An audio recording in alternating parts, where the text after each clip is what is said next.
Bhestan police સ્ટેશનના પ્રોહિબિશનના ₹12,98,080 ગુનામાં નાસ્તો ફરતા આરોપીને ઝડપી પાડતી ક્રાઇમ બ્રાન્ચ સુરત શહેર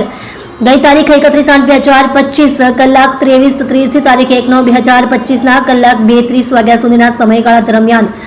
ભેસ્તાન ઓન રોયલ કાસ્ટલ રેસિડેન્સીની બાજુમાં ખુલ્લી જગ્યામાં આવેલ કાચા રસ્તા ઉપરથી ભેસ્તાન પોલીસે આરોપી અઝીમ રહીમ ઉમર શેખ નાએ પોતાના આર્થિક લાભ સારું વગર પાસ પરમિટે ગેરકાયદેસર રીતે ભારતીય બનાવટની કિંગફિશર સુપર સ્ટ્રોંગ પ્રીમિયમ બિયરના 500 મિલીના ટીન નંગ 2664 જેની કિંમત ₹5,86,080 તથા એક આઈશર ટેમ્પો જેનો રજિસ્ટ્રેશન નંબર DN09597871 જેની કિંમત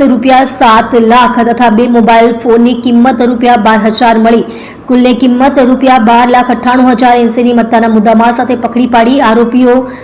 ઉત્તમ બંકિમકર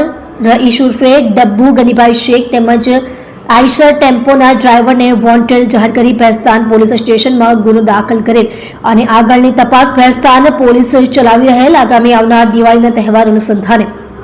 વણ શોધાયેલ ગુનાઓ તથા નાસ્તા ફરતા આરોપીઓને શોધી કાઢવા માટે ઉપરી અધિકારીશ્રીઓ તરફથી મળેલ સૂચના અન્વયે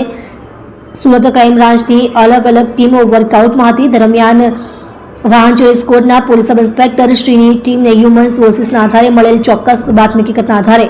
ઓન સનામિલ પાસેથી આરોપી ઉત્તમ બંકિમકરને ઝડપી પાડી મજકૂર આરોપીને ભેસ્તાન પોલીસ સ્ટેશનમાં સોંપવા તજવીજ હાથ ધરેલ છે।